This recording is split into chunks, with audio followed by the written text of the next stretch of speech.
샬롬. 2025년 9월 30일 화요일, 9월의 마지막 날, 오늘도 좋은 아침입니다. 안녕하세요. 경기도 광주시 문영동에 위치한 살아나서 살리는 교회를 섬기며 목회하는 김광수 목사입니다. 사랑하고 존경하고 축복하는 동역자 여러분, 예배자 여러분, 9월 한 달도 정말 고생 많으셨습니다. 부지런히 달려온 모든 이들을 향해 하늘의 마음을 담아 박수를 전합니다. 그리고 하나님께도 감사의 고백을 올려드립니다. 하나님과 함께, 동역자와 함께 하나님의 나라를 위한 여정이었습니다. 혼자가 아니었습니다. 그래서 힘들고 어려울 때도 있었지만 행복하고 의미 있는 한 달이었습니다. 진심으로 하나님께도 여러분께도 감사의 마음을 전합니다. 그리고 로마서 11장을 함께 나누며 9월의 마지막 날도 힘차게 살아가며 잘 마무리하고 10월을 잘 준비하는 오늘이 되었으면 좋겠습니다.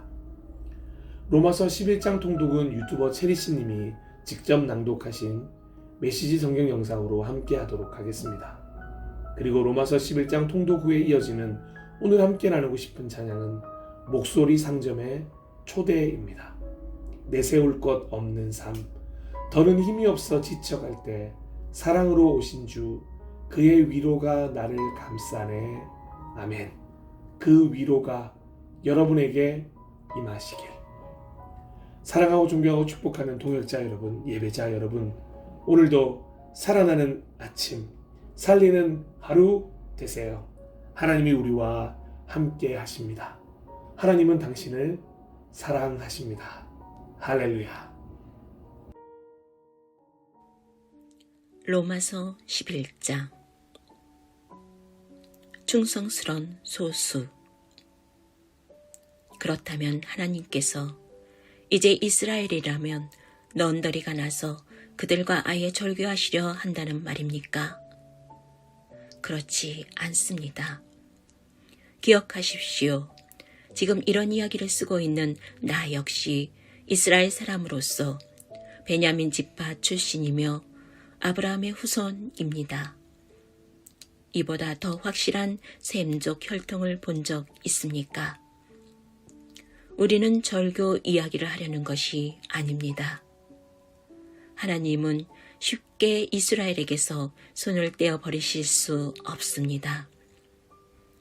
그동안 이스라엘과 너무 오랫동안 관계를 맺어 오셨고 투자하신 것이 너무 많습니다.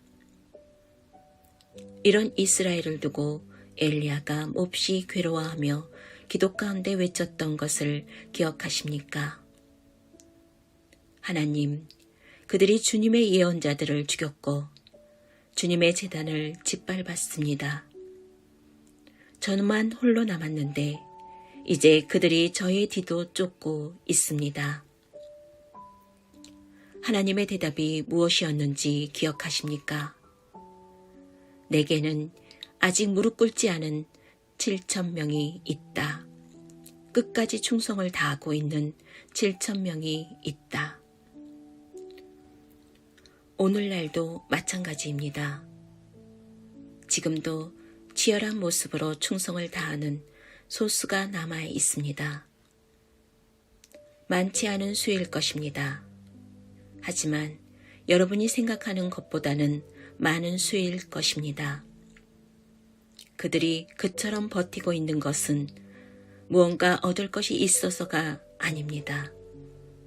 그들은 다만 자신을 택해 주신 하나님의 은혜와 목적에 대해 확신하고 있기 때문입니다. 그들이 그저 눈앞의 사역만을 생각했더라면 이미 오래전에 포기하고 물러났을 것입니다. 결국 어떻게 되었습니까? 이스라엘이 자신의 사역을 도모하며 자기 힘으로 하나님 앞에 서려고 했을 때 이스라엘은 성공하지 못했습니다. 하나님께 택함받은 사람들은 하나님께서 그들을 통해 그분의 뜻을 도모하시도록 했던 사람들이었습니다. 그들은 그분께 정당성을 인정받았습니다. 사역을 도모한 이스라엘은 하나님을 향해 바위처럼 굳어버렸습니다. 여기에 대해 모세와 이사야도 이렇게 평했습니다. 싸움질 좋아하고 자기 중심적인 그들에게 넌더리가 나신 하나님은 그들을 눈멀고 기먹게 하셨고 그들로 그들 자신 안에 갇히게 하셨는데 그들은 지금까지도 계속 그렇게 갇혀 있다. 다윗도 그런 사람들에 대해 몹시 불편한 마음을 드러냈습니다. 그들이 그렇게 자기 뱃속만 채우며 먹다가 탈이 나 버렸으면 그렇게 자기 입속만 차리며 가다가 다리가 부러졌으면 좋겠습니다. 그들이 그렇게 자기만 쳐다보다가 눈이 멀어 버리기를 그렇게 신행세를 하다가 궤양에 걸려 버렸으면 좋겠습니다. 이방인의 구원. 이런 질문이 나올 수 있습니다. 그렇다면 이제 그들은 완전히 끝난 것인가? 영원히 나가버린 것인가? 답은 분명합니다. 결코 그렇지 않습니다. 아이러니하게도 그들이 퇴장하면서 열고 나간 문으로 이방인들이 입장할 수 있게 되었습니다. 그런데 여러분도 아시는 것처럼 지금 유대인들은 자신들이 무언가 좋은 것을 제 발로 차버리고 나가버린 것이 아닌가 하는 의구심을 갖기 시작했습니다. 한번 상상해 보십시오. 그들이 나가버린 것이 온 세상에 걸쳐 이방인들이 하나님 나라로 몰려오는 일을 촉발시켰다면 그 유대인들이 다시 돌아올 때는 그 효과가 과연 어떠하겠습니까? 그 귀향이 무엇을 가져올지 상상해 보십시오. 그러나 그들에 대한 이야기는 여기서 그만하려고 합니다. 지금 나의 관심사는 바로 여러분, 곧 이방인들이기 때문입니다. 나는 이방인이라고 하는 여러분에 대해 특별한 사명을 받은 사람입니다. 나는 이 사실을 나의 동족인 이스라엘 사람들 가운데 있을 때 최대한 자랑하며 강조하곤 합니다. 나는 그들이 지금 스스로 놓치고 있는 것을 깨닫게 되고 하나님께서 하고 계신 일에 동참하려는 마음을 품게 되기를 바라기 때문입니다. 그들이 떨어져 나간 일로 인해 이처럼 온 세상에 걸쳐 하나 되는 일이 시작되었다면 그들이 다시 돌아올 때는 더 큰 일이 촉발될 것입니다. 엄청난 귀향이 있을 것입니다. 이렇게 유대인들이 저지른 일이 그들로서는 잘못한 일이었지만 여러분에게는 좋은 일이 되었다면 그들이 그 일을 바로잡을 때는 과연 어떻게 될지 생각해 보십시오. 이 모든 일의 배후와 바탕에는 어떤 거룩한 뿌리가 자리 잡고 있습니다. 하나님께서 심으시고 기르시고 계신 뿌리입니다. 근본 뿌리가 거룩한 나무에는 거룩한 열매가 맺힐 수밖에 없습니다. 지금 상황은 이러합니다.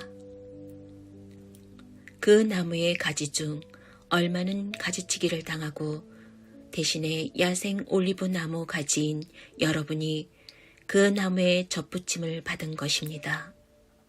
그러나 여러분이 지금 그 비옥하고 거룩한 뿌리로부터 영양을 공급받고 있다고 해서 여러분이 그 가지치기 당한 가지들 앞에서 우쭐댈 수는 없습니다.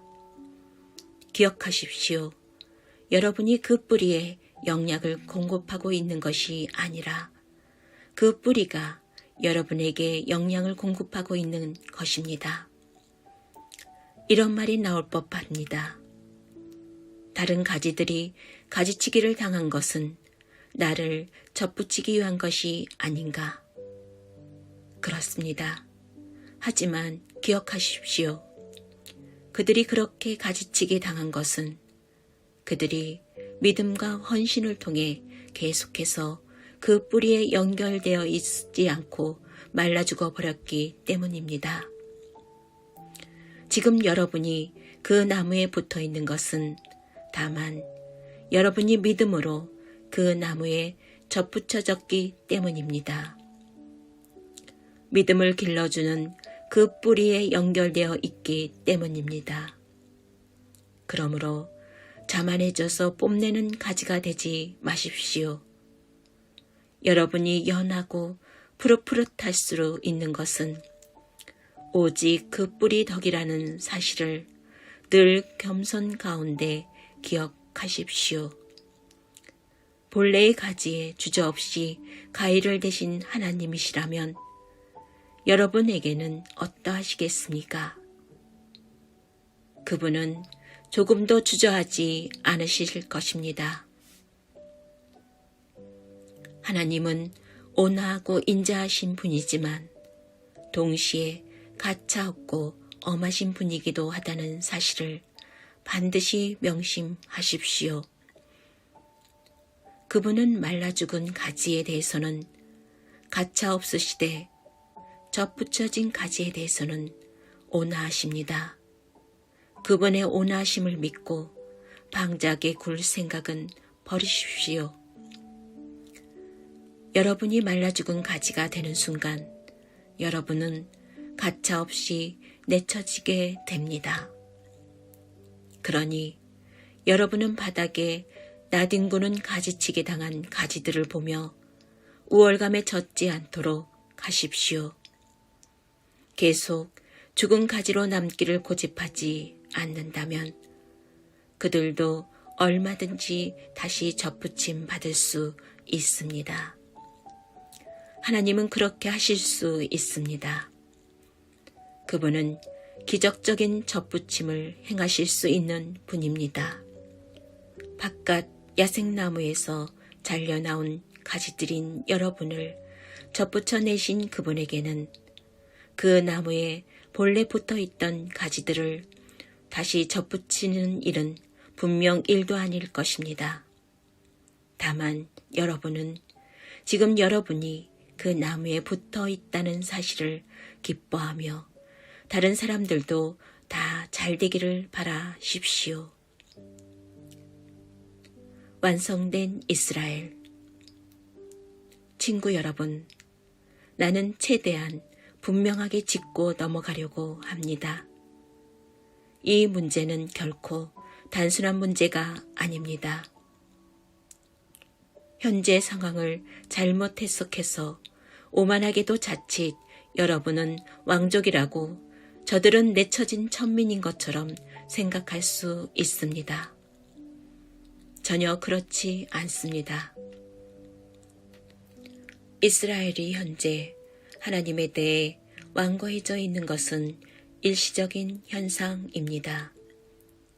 그 효과로 모든 이방인을 향해 문이 열리게 되었고 그래서 마침내 집이 꽉 차게 될 것입니다.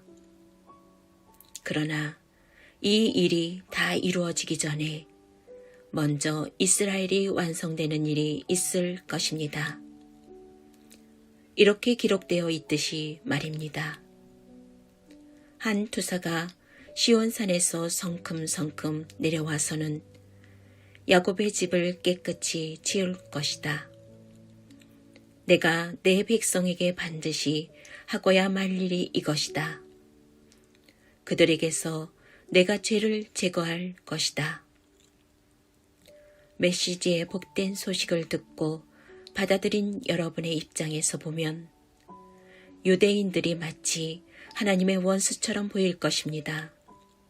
그러나 하나님의 전체 목적이라는 원대한 시각에서 보면 그들은 여전히 하나님의 가장 오래된 친구입니다. 하나님의 선물과 하나님의 부르심에는 완전한 보증이 붙어 있습니다. 결코 취소되거나 무효가 될 수 없습니다.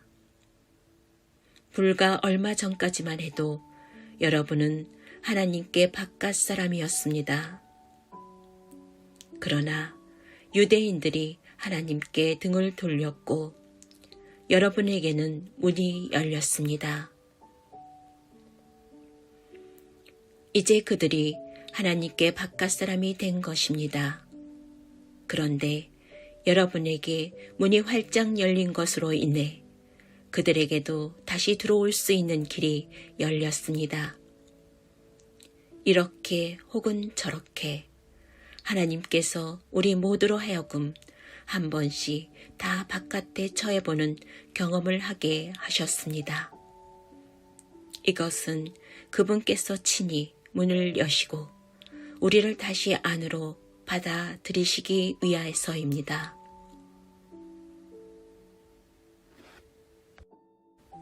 이 비할 데 없는 하나님의 엄청난 관대하심과 깊고 깊은 지혜, 우리는 결코 다 이해하지 못하며 다 헤아려 알 수도 없습니다.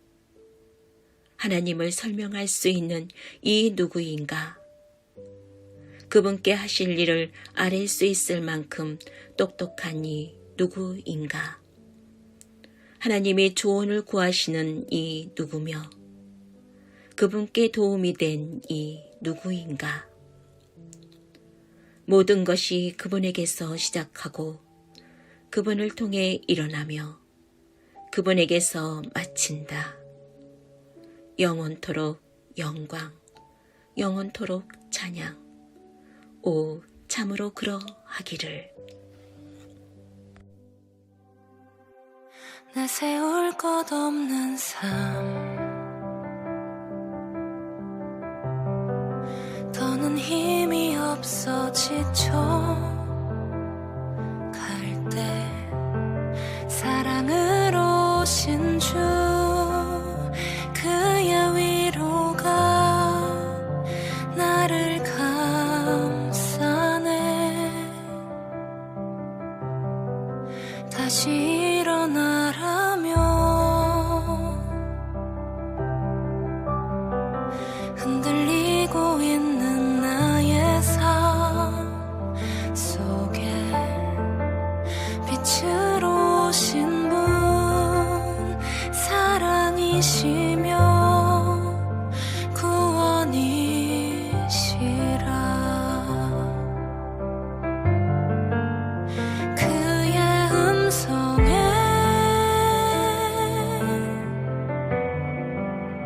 귀를 기울여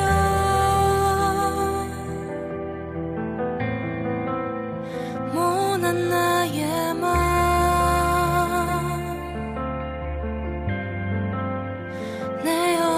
내어드리며 어서 오라고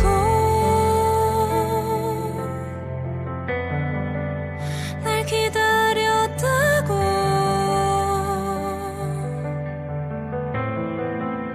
이젠 괜찮다고 날 안아주신다.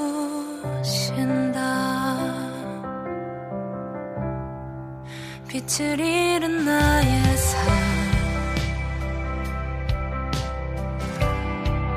깊은 어둠 속에 지쳐 갈 때 빛으로 오신 분 사랑이시며 구원이시라.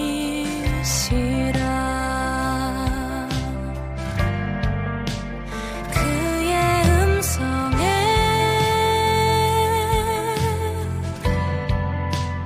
귀를 기울여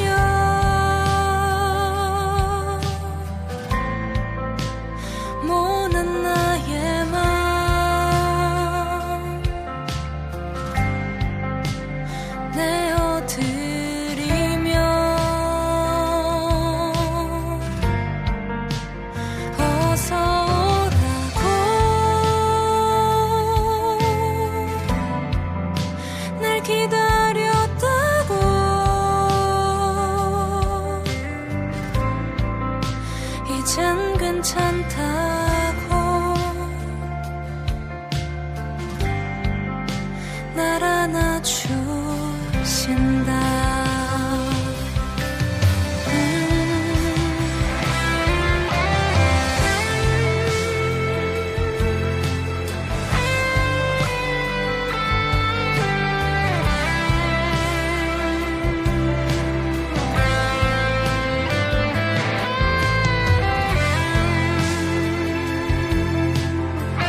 내어드리며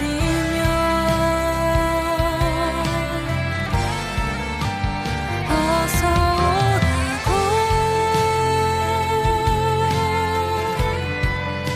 날 기다렸다고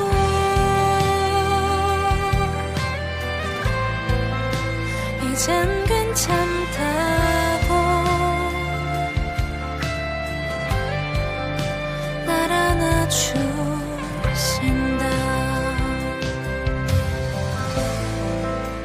이젠 괜찮다고